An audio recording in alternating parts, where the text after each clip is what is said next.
Good evening. I'd like to call the meeting to order. Doesn't look like we have anyone here for public comment. Then let us move on to the Director of Finance report. Good evening. So this has been an interesting budget cycle. And a big part of that is the Student Opportunity Act has changed a lot of the formulas, the way things are assessed. And so Michelle and I have been working hard at it. Michelle's done an amazing job. But there has been some significant changes. So what I did do, though, is prepare these documents, these 9 pages. One, they're the 3 basically pages that really show most of the changes. And one goes back to December 5th when we started the process. Actually started in November with the staff.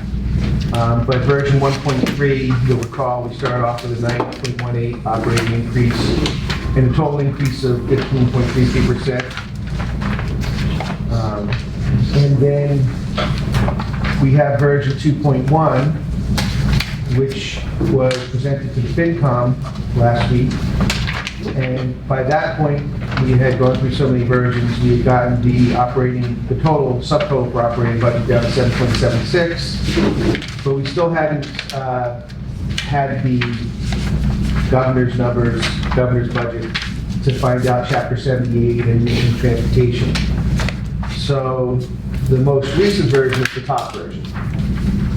And in that version, Dr. B reduced the operating budget by another $200,000 to bring it down from a 7.6% increase to a 6.46% increase. And the Chapter 78 and the transportation funds actually helped to bring down the required member assessments. So you'll see that's down from 11.89% increase to a 9.34% increase. The only problem is that some members were concerned when they saw some of the assessments that there are some districts that have actually gone up since last week and some that have gone down. And that is due to, again, the Student Opportunity Act, how they're counting enrollment. We were using enrollment data from our October census, but when the Department of Ed sends us a document that says this is your student enrollment, and now we're counting your postgraduate students and other students as part of this pool, that is a factor. So Jim, because you know, I like when you share with me your thoughts, and so that's why that number went up. The enrollment number went up because it was including post-secondary students. Also, the minimum foundation. And just a clarification, does their number square with what your count of the post-secondary students is? So, as I promised, we've been calling the Department of Ed. They told us where to look, and tomorrow our data guy is going to look with us. He's going to get on the portal. But it's roughly, we know that we have 42 students in our post-secondary program. So that's a big, significant part of that increase in the formula. And the other part is the minimum foundation budget went up, and again, that's part of the Student Opportunities Act. Let's face it, the wealthier communities are going to pay a little bit more, and the communities that aren't as wealthy are going to pay a little less. And so that's why some communities went up. But at this point, this is still a preliminary budget. Keep in mind that the governor's numbers are only his projection of what's going to happen. We don't really find out until March. We're doing our best to find the data from the Department of Labor Services that we're literally taking it off the cherry sheet. So the numbers we're putting in are coming right from the Department of Labor or from the Department of Education. But again, I know Dr. B has worked hard at this because I've done a lot of the input from what he's been doing. He's still trying to maintain academic integrity with his budget, but there have been significant reductions in the staff requests of what they felt they needed for a budget. So that's where we're at. This is the point in time that we're at. Looking forward to the FinCom meeting on Thursday, because hopefully by then I can get them some more detail. so that they can assess the impact of the Student Opportunity Account Act. So that's a summary. These are summary documents of a preliminary process, and version 2.2 is where we're at today. We're going to review it with FinCom on Thursday, and then we'll prepare the final version for the upcoming budget hearing, which will be next February 4th. Does anybody have any questions? And we have, just so you know, we have a town managers meeting this Friday. We have all the town managers committed except Lancaster. And I just said he was coming. He said it was on his calendar. Good. I will, Bill. I'll double check with him. He usually doesn't tell me when he's going to, he just comes. You want me to do that? Yeah, I think he should. Yeah, I'll call him. So if those guys comes, we'll have 100% representation. And again, I know I asked this before, but reviewing this budget will be the primary agenda at that meeting. Yes, at the town managers, yeah. Ford? The other thing that might be helpful on this document Yep. is what was last year's assessment. Now, I There's know a that separate- you know changes that because of page that students. folds out. That's, That will be there. we'll be Yeah. going over that with the town managers. Okay. Okay, because I've been flipping and looking for that, but I cannot find that in what's in Right. this. Either one, it seems to be there. Yeah. I would be great to have that. I mean, I know the town managers are getting it out of like that. We're, you know, I just want to, things have changed in the last 4 days, you know. And what I get concerned about, especially when we had 16 towns, is that some of the stuff I'd share at a preliminary level gets out there and gets treated like it's final. So we want to be cautious. But we can share that with you tomorrow. Just don't post it on Facebook. Jim? Yeah, no, I just want to offer up a couple thoughts. I mean, this issue of what's the minimum contribution versus not. I mean, that what's driving it for a couple of towns is that the minimum contribution is basically based on a snapshot of just the most recent enrollment number, whether it's the 9 through 12, 9 through 12, plus the post-secondary, whereas the bulk of the assessment after that and the capital, that's based on a full-year average. So in your town, Acton, and in your town, Stowe, those are the two towns that have really seen the biggest jump in enrollment this year. And so your portion that's within the minimum required really jumps up a lot. So, you know, we were sort of going back and forth. Is the minimum required something closer to 6 or 6.5, or is it closer to 7? And that has a meaningful difference of like tens of thousands of dollars for the assessments for active and that stuff.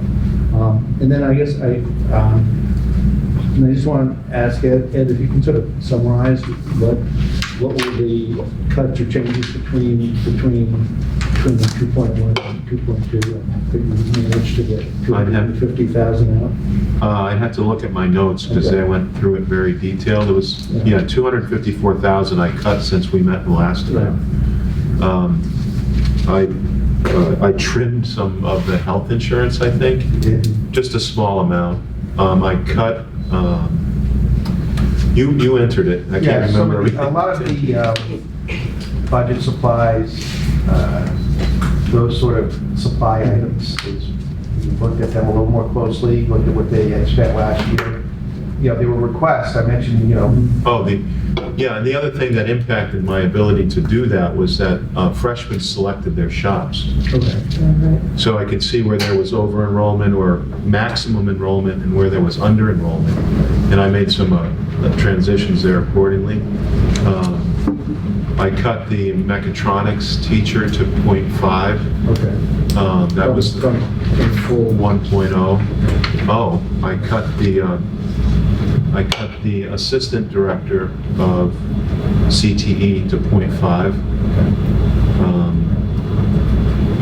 That's, it sounds like there's some real cuts rather than just giving some cushion. Yes. Oh, yeah. Oh, yeah, that's a, They will have an that's impact, good. but It was, it wasn't comfortable. No, but thank you for doing And I have a pretty basic question. Can you explain this minimum required contribution column to me? Or to us? Jim? You looking Yeah. at Jim or? I don't know, I'm kind of I'm Michelle. looking, you know, quite I'm frankly, happy I to was take a- looking at take a Julia, but, crack. you know. it. Take a crack Yeah. at it. Okay, so there's a foundation budget cost for Minuteman. And last year it was something that started with 17,000, and this year it's an 18,000 number. And then they take a look at the same calculations that we do at your local town to understand how much Chapter 70 money they spend. And so to calculate your wealth effect and other things, because every town gets at least 17.5% of its foundation budget covered by Chapter 70 money.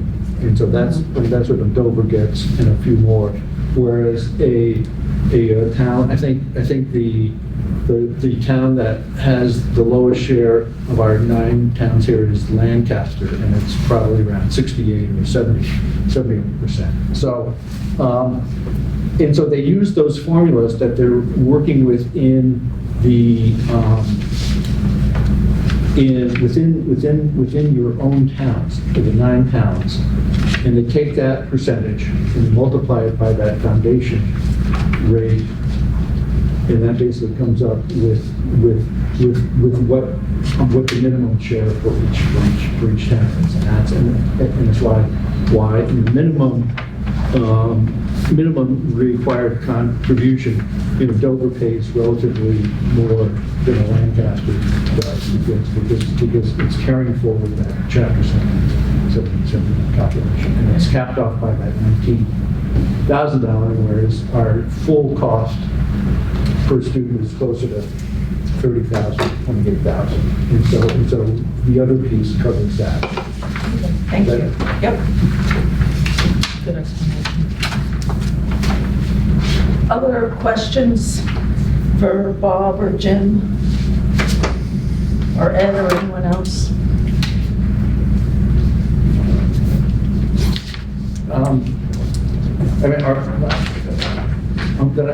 Thank you for passing this out. Is this an appropriate time to talk about this, or do you want Yep. to go on? It's the only time. I was gonna say, Exactly. this would be the That's what I time. thought. So we had some conversation, and I just wanted to sort of get a sense for myself what the non-resident tuition picture is going to look like this year. So this is a conservative sense because we're thinking that there's a good chance that there may be no non-resident 9th graders next fall. And so if you just sort of start off by saying who's in the 9th, 10th, and 11th grade now, and figure that they're going to show up next fall, and then take a look at whatever likely you guess in tuitions. You will get, because Belmont's moving into the non-resident category, your tuition that you're going to put into your revolving fund, that your sped plus tuition is going to be about 3.4 million next year, which is about what it was this current year. We are in this budget proposing using $600,000 rather than $400,000, but that'll still leave $2.8 million for the fiscal 22 budget. And then the capital fee, based on the debt service and the enrollment this year, the type A town capital fee is going to be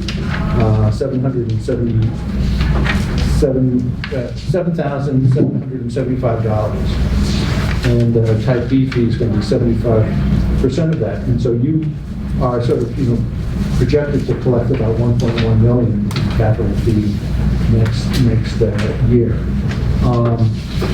versus 900,000. Now, in this year's budget, you were using the full $900,000 to keep the, to offset the gross debt service. And what we did last year, what Bob did last year was put that $900,000 into a revolving fund that can be then used. I was thinking about it after our meeting last Thursday. I was thinking, maybe you want to use next year's current capital fee. If 1.1 million is coming in, maybe the budget process is a good place to designate taking, $600,000, $625,000 of that, and just parking it not in a revolving fund, but parking it in the stabilization fund. And it's got a couple of purposes there. One, it's just something new, so it's a way to have a conversation within your town that we've got this capital fee coming in. It's got a couple year shelf life to it, but it's there. And then also by putting it in the stabilization fund, I would feel you had greater access to it if you needed it next year to buy some grass seed to sort of to be able to finish off the trip. So it really is not changing the assessments. It's just a question as to whether that you think you're going to get at least $1 million in. Do you want to just park it all in a revolving fund, or do you want to say that through the budget process that you're going to park some of it in the stabilization? So, Jim, can I just add? Yeah. I was working on a chart in the Yeah. budget book that shows within Yeah. 4 years, if the trends continue, where we have Yeah. all resident students, that funding is going to diminish, right? So you don't want to keep using it to fund the budget because it'll create a structural deficit. So putting it in capital makes sense, right? Yeah. If next year, if you wanted to offset the fiscal 22 debt service, you could do it. Yeah. Putting it in stabilization fund doesn't keep you from using it to pay off the debt service. It's protected that way. It's just a more visible way, and if you needed access to it during fiscal 21, I think you would be on stronger grounds going back to your members and saying, we're going to use it this way, and put it to the stabilization fund rather than just pulling it out of the revolving fund. So I have a question. By stabilization, are you talking about the E&D? No. Or there's a separate stabilization fund, okay. Yeah, which is for capital. Right. So I have a question for you. When we collect this, is it based on a monthly fee, or do we collect it all at once? I think it's We bill twice Twice a a year? year. Michelle bills it's twice a year. Okay. Yeah, bi-yearly.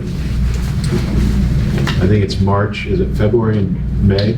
End of November and May. May.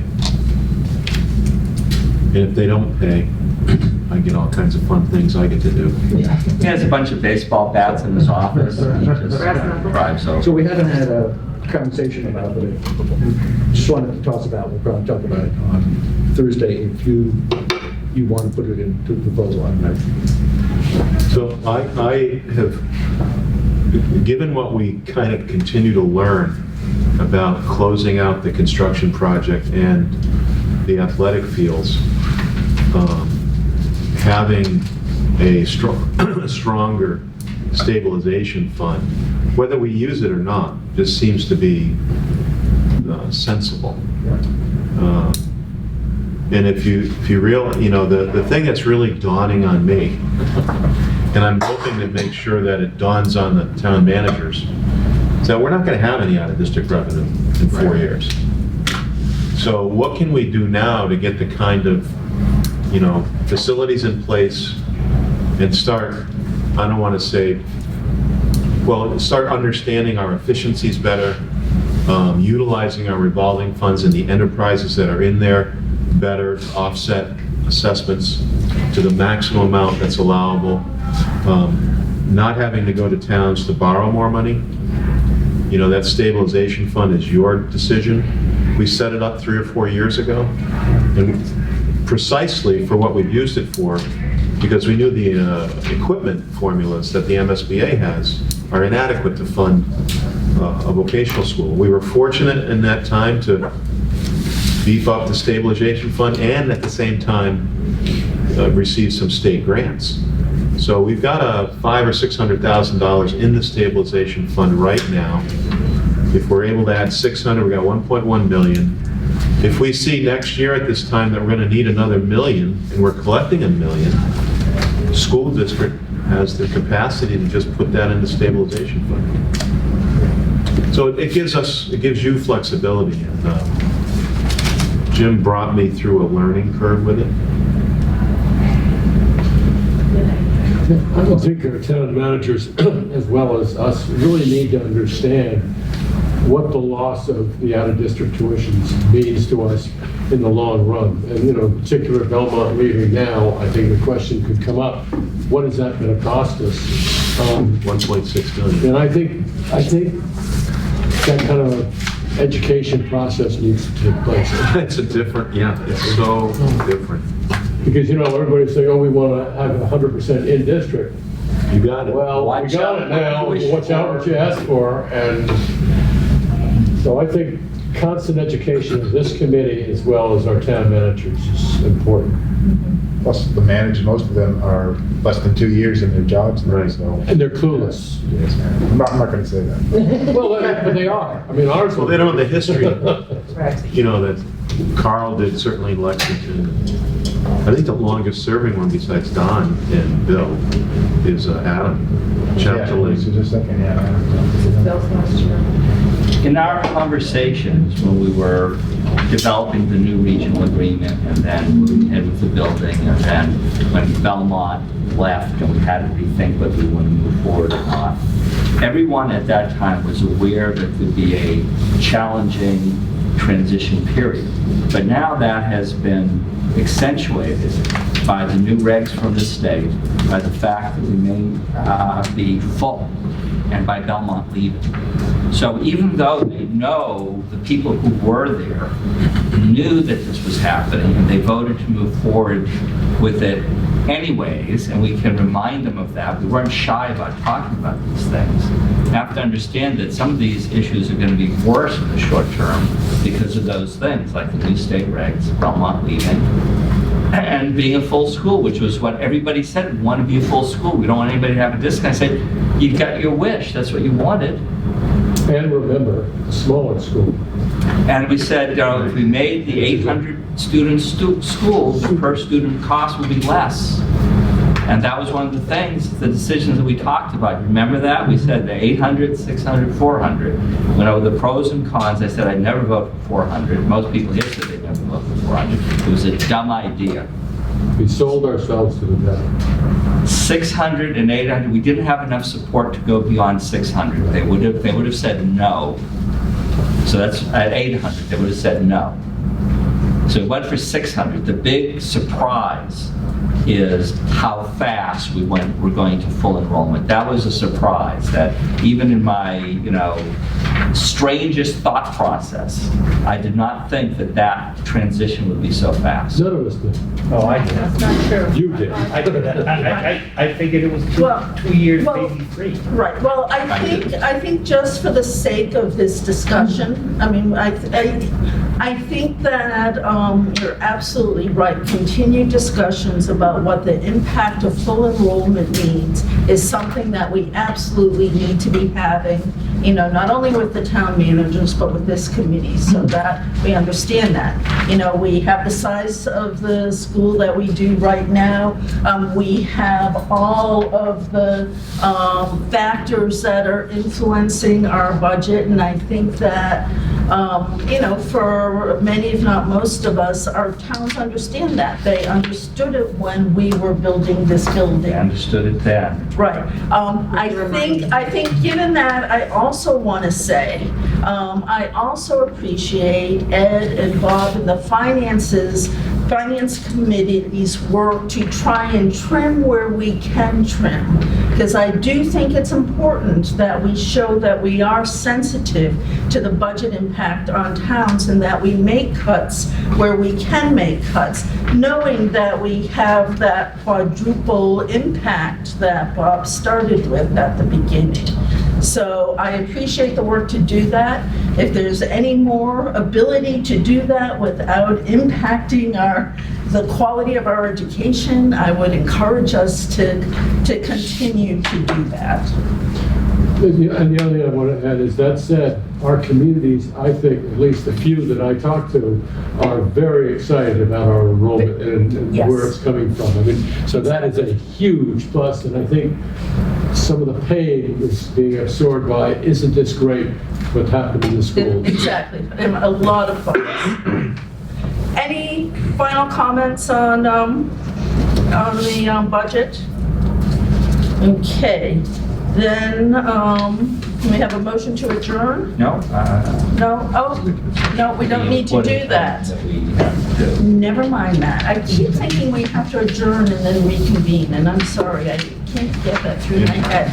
Will someone make a motion to enter into executive session? For number 3 only. We don't do 1 and 2? No, I can tell you that in public as you're reading them. Okay, So before you read it, right. I'm looking at you because you always read it. I don't have agenda, so I can't read it. I would, but I can't. I'll read it, I got it right Okay. there. So just the athletic fields, we have another report coming in. We had a meeting today. We have no new information about anything significant, but we will be going into executive session after the public hearing to talk about, we expect to have the final reports then. We have better understanding after today's meeting of what our balance is. And there are some other things related to the town of Lincoln that we'll have to discuss on the 4th. That'll be more developed by then. Collective bargaining, we have 3 more meetings scheduled. The final 2, hopefully the final 2, you're both attending next week and the week after. So we would have a more substantive update after the budget hearing as well. So someone can read number 3, because the only reason we're having this meeting is because of number 3.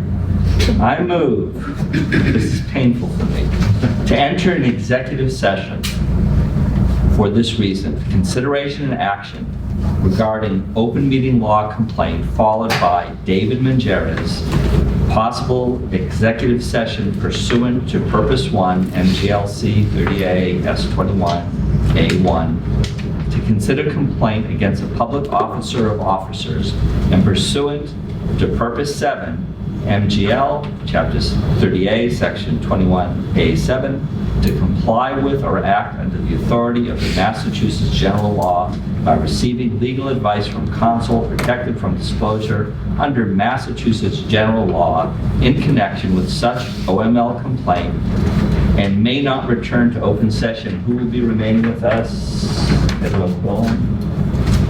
Amy and George. And Sorry, Amy it's not going to be long. Amy and George. Is that it? And Julia? And Julia. Great. Second. Or Bob can stay. And Bob. Okay. Second. I want to share the love. Do Concord, yes. Humorous, I can guess. Jeff Sculanita, yes. Jim Galvin, Belmont, yes. Well, Ford's calling over, yes, let's take it. Dave was wonderful.